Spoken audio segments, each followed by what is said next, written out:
Assalamualaikum warahmatullahi wabarakatuh.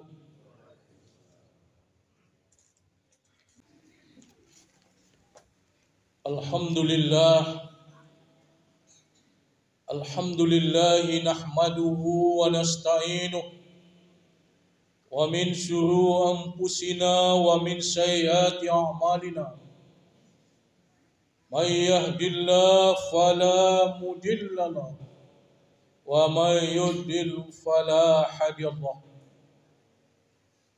Asyhadu an la ilaha illallah wahdahu la syarika lahu wa asyhadu anna Muhammadan abduhu wa rasuluh sallallahu alaihi wasallam la nabiyya ba'da.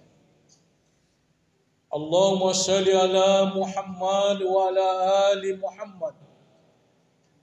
Ma ba'du fa ya ibadallah, inni usikum wa yaya bittaqwallah faqad fazal muttaqun. Wasma'u qalamullah. Bismillahirrahmanirrahim. Qad aflaha man zakkaha wa qad khaba man dasaha. Sadaqallahul azim. Bapakku, saudaraku, sedang Jumat yang dirahmati Allah. Kembali di siang yang berbahagia ini, kita perbaharui rasa syukur kita kehadiran Allah Subhanahu wa taala. Yang mana Allah masih melimpahkan rahmat, nikmat dan karunia-Nya kepada kita bersama. Kita tinggalkan seluruh aktivitas keduniaan kita. Kita hadirkan diri kita secara lahir dan batin di rumah Allah ini.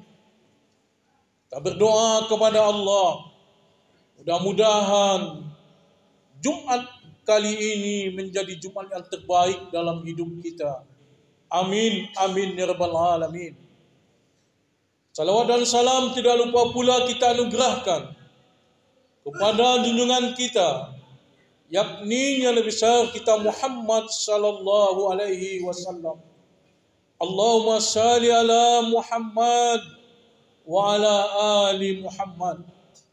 Kita bermohon kepada Allah, apa yang dijanjikan oleh Allah, kita nantinya termasuk kepada umat Nabi Muhammad yang mendapat syafaat di hari yaumil akhir nanti. Bapakku, saudaraku, sidang Jumat yang dirahmati Allah, kembali melalui mimbar yang mulia ini, Khatib berwasiat kepada kita bersama dan juga kepada diri Khatib. Hendaklah kita selalu meningkatkan nilai iman. Hendaklah kita selalu berubudiah kepada Allah. Tah kapan saatnya, tah di mana tempatnya, sesungguhnya kita pasti akan menghadap kepada Allah. Inna lillahi wa inna ilaihi raji'un. Kita berasal dari Allah, pasti akan kembali kepada Allah. Ahli tasawuf mengatakan, harus kita perhatikan dalam hidup kita ini, dari mana asal kita, sedang di mana kita pada hari ini, dan akan kemana kita selanjutnya. Kita berasal dari Allah, sedang berada di atas bumi Allah. Ingatlah bapakku, saudaraku, suatu saat kita akan menghadap kepada Allah. Bapakku, saudaraku, sidang Jumat yang dirahmati Allah. Tema khutbah singkat kita di siang ini, ada 4 panggilan kita manusia yang Allah panggil kita di atas bumi Allah ini. Bapakku, saudaraku yang dirahmati Allah, kadangkala ada kesempatan kita untuk salat sebelum kita disalatkan. Kadangkala dengan harta yang ada kesempatan kita untuk memakai pakaian yang tidak berjahit, yaitu pakaian ihram untuk haji dan umrah sebelum kita pakai kain kafan. Bapakku, saudaraku yang dirahmati Allah, maka dalam hidup kita ini, di atas dunia ini ada dua macam yang segera kita lakukan. Yang pertama adalah fastabiqul khairat. Berlomba-lomba kita melakukan kebaikan di atas dunia ini. Berlomba kita mengejar pangkat dan kedudukan. Pangkat yang tertinggi itu adalah pensiun. Berlomba kita mengejar harta. Harta yang kita pakai terakhir cuma kain kafan. Berlomba kita mengejar kendaraan mewah. Kendaraan terakhir yang kita pakai adalah keranda jenazah. Nah, bapakku, saudaraku yang dirahmati Allah, berkumandangnya kalimat takbir, berkumandangnya kalimat tahmid, berkumandangnya kalimat tahlil di akhir Ramadan, menandakan bulan yang penuh rahmah, bulan yang penuh makfirah, bulan yang penuh berkah itu telah meninggalkan kita. Kalaulah memang umur kita panjang, Allah berikan kesempatan, Allah berikan kesehatan kepada kita, insya Allah kita akan berjumpa pada Ramadan selanjutnya.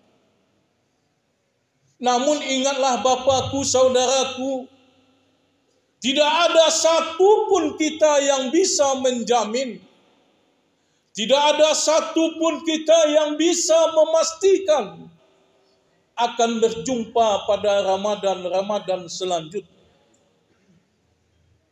Ramadan telah pergi, keberkahan Ramadan juga telah hilang dalam ibadah kita. Di bulan Ramadan kita lihat masjid ramai, orang meningkat ibadahnya.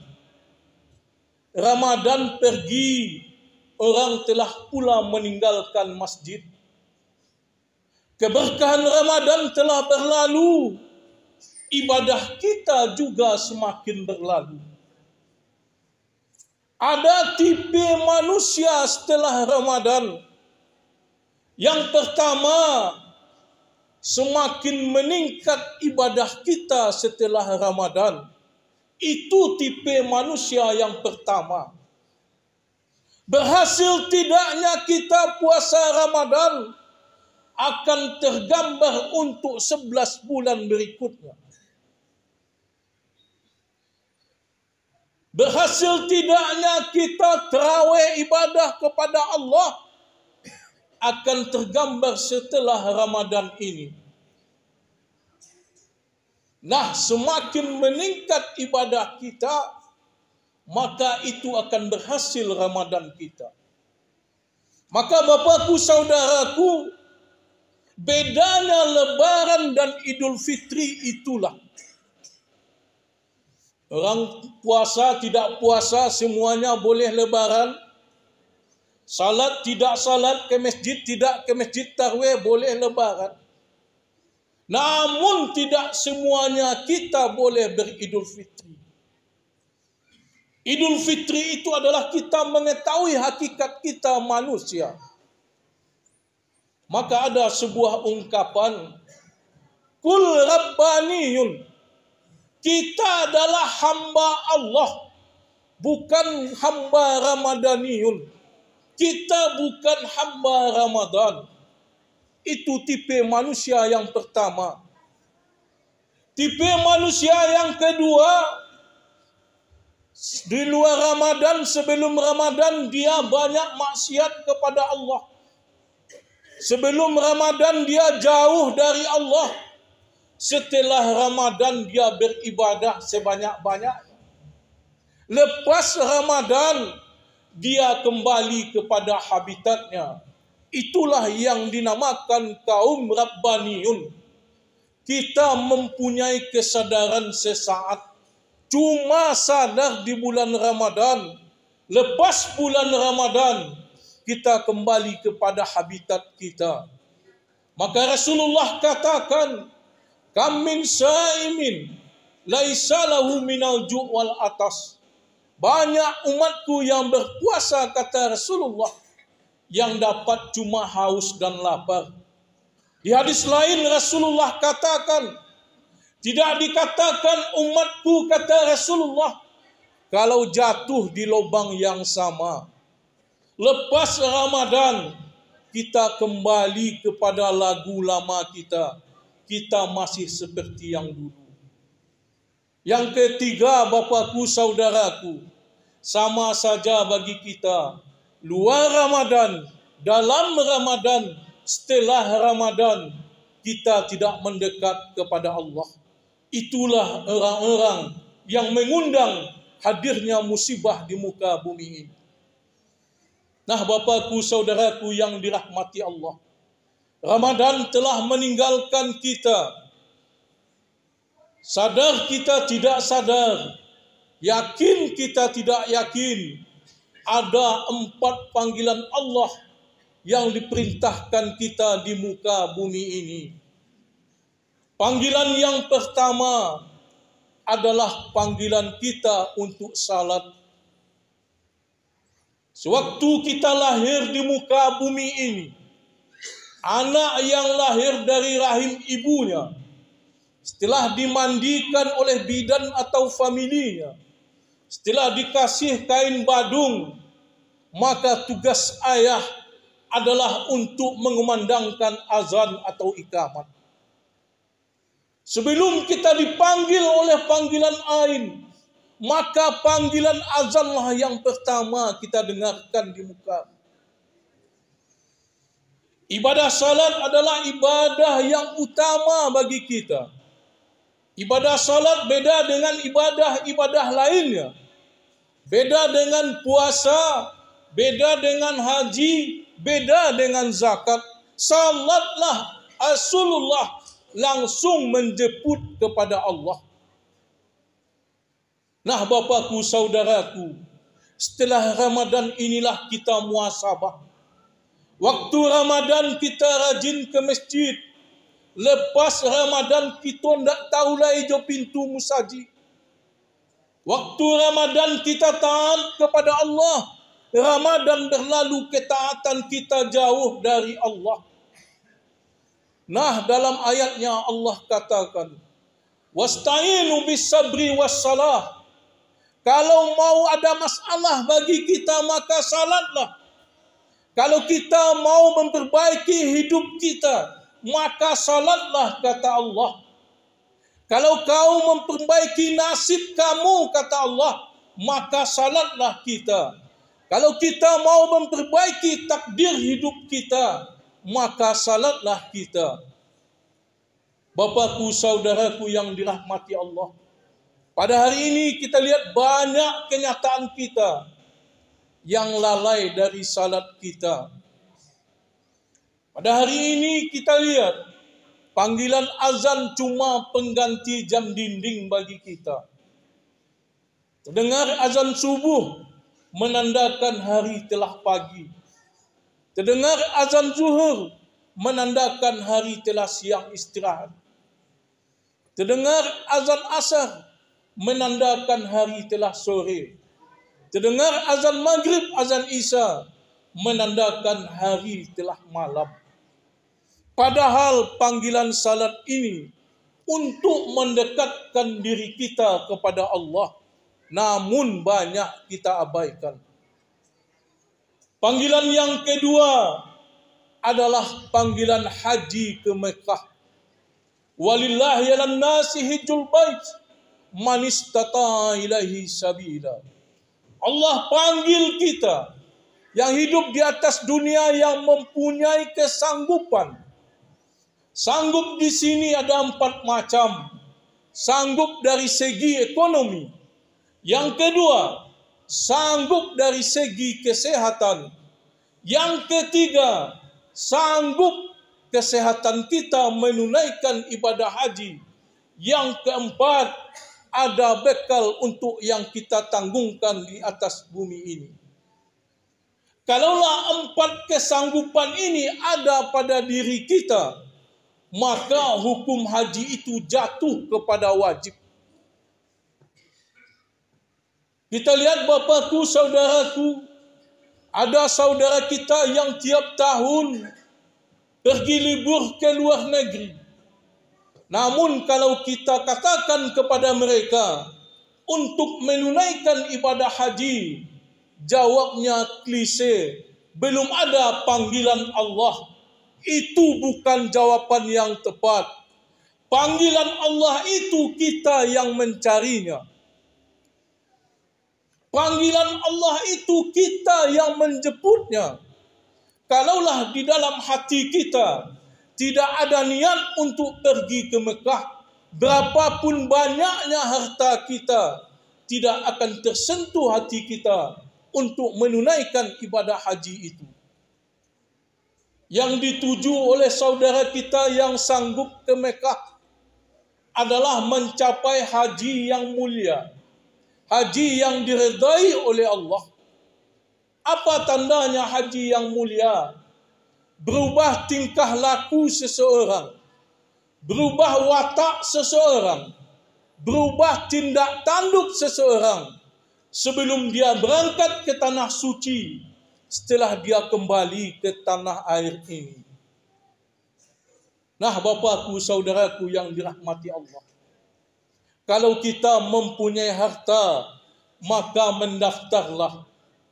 Pada hari ini kita lihat masa tunggu haji hampir mencapai 30 tahun. Maka kita yang mempunyai harta, bukti kita untuk hadir ke tanah suci, maka mulailah mendaftar. Berangkat kita tidak berangkat, itu adalah urusan nanti. Panggilan ketiga, kalau kita yang mempunyai kesanggupan, yang tidak ada harta, yang kita lakukan panggilannya adalah berkurban.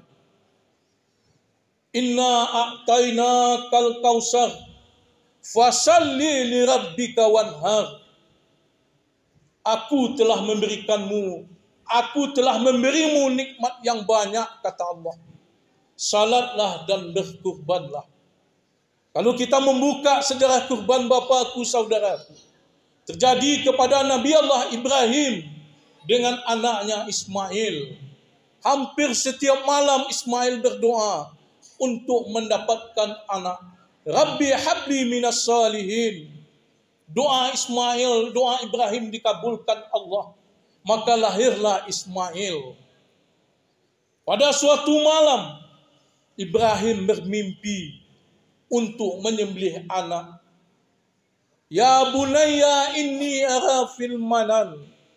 Hai anakku, kata Ibrahim, aku mendapati dalam mimpiku untuk menyembelihmu. Fanzur maza tara. Bagaimanakah pendapatmu, hai anakku? Ismail adalah anak yang imannya kuat kepada Allah. Berkata kepada bapaknya, Ya abatif al-ma tu'marun. Satajiduni insyaallah minas sabirin. Hai bapak, kalau memang itu perintah Allah, lakukanlah hai bapak. Mudah-mudahan engkau mendapatiku orang-orang yang sabar. Dengan kebesaran Allah, di waktu pelaksanaan kurban, diganti Allah Ismail dengan seekor kibas. Nah, bapakku, saudaraku, kalaulah tidak Allah ganti Ismail dengan seekor kibas, mungkin kewajiban kita tiap tahun untuk menyembelih anak kesayangan kita. Selain meningkatkan iman kepada Allah, hikmah kurban nanti pada 10 Zulhijjah, secara lahirnya kita menyembelih binatang ternak, namun secara hakikatnya kita menyembelih sifat-sifat binatang yang ada pada diri kita. Maka bapakku, saudaraku, waktu kurban masih tinggal 1 bulan lagi. Tanamkanlah niat di hati kita kita menjadi peserta korban pada tahun ini. Berapalah korban satu tahun? Cuma 2.500.000, paling tinggi 3 juta. Banyak kita yang tidak sanggup. Bagi bapak-bapak yang merokok, kita menghabiskan rokok 1 bungkus 1 hari. Dikali 30.000, hampir 9 juta kita membakar uang sia-sia. Namun apabila dikatakan berkorban, banyak kita yang tidak sanggup. Panggilan yang keempat yang kita temui di atas dunia ini adalah panggilan kematian. Sadar kita tidak sadar, yakin kita tidak yakin, semua kita ini menuju kematian. Rasulullah mengatakan, al-mautu babun, kematian itu adalah sebuah pintu dan kita akan melalui pintu itu semuanya. Dalam sebuah ayatnya Allah katakan, kalaulah kematian itu datang kepada kita, tidak bisa kita majukan sesaat, tidak bisa kita mundurkan sesaat. Mau lari silahkan, mau bersembunyi silahkan, kematian itu pasti akan datang kepada kita. Dan kita akan mempertanggungjawabkan apa yang kita lakukan di muka bumi ini. Nah, Bapakku, saudaraku, 4 panggilan itu kita hadapi di atas dunia ini. Panggilan untuk ibadah salat, panggilan untuk haji dan berkorban. Yang ketiga, panggilan untuk kematian. Kita berdoa kepada Allah, mudah-mudahan kita dikembalikan Allah dengan sebaik-baiknya, husnul khatimah. Camkanlah, fa'tabiru ya ulil absar, la'allakum turhamun.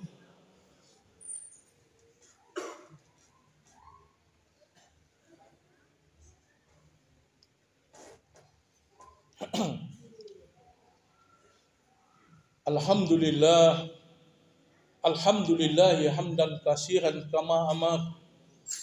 Asyhadu an la ilaha illallah wahdahu la syarika lah. Wa asyhadu anna Muhammadan abduhu wa rasuluh. Sallallahu alaihi wasallam la nabiyya ba'da. Allahumma shalli ala Muhammad wa ala ali Muhammad.